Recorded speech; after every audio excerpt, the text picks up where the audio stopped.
पूर्णा शहरात प्रजासत्ताक दिनानिमित्त किलबिल बाल संस्कार केंद्र इथे चिमुकल्यांना खाऊ वाटप आणि बक्षीस देण्यात आले।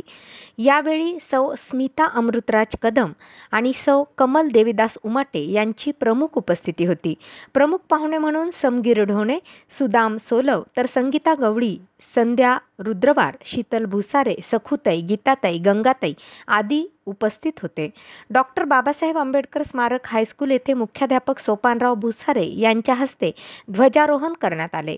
तहसील कार्यालयात तहसीलदार माधव बोथीकर यांच्या हस्ते ध्वजारोहण करण्यात आले। पालम तालुक्यातील जांभूळबेट येथे पत्रकार जगदीश जोगदंड यांच्या शुभ हस्ते ध्वजारोहण करण्यात आले।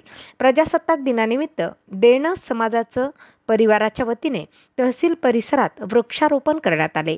यावेळी तहसीलदार माधव बोथीकर, नायब तहसीलदार प्रशांत धारकर, पोलीस निरीक्षक विलास घोबाडे, देणं समाजाचं परिवाराचे डॉक्टर गुलाबराव इंगोले यांची प्रमुख उपस्थिती होती।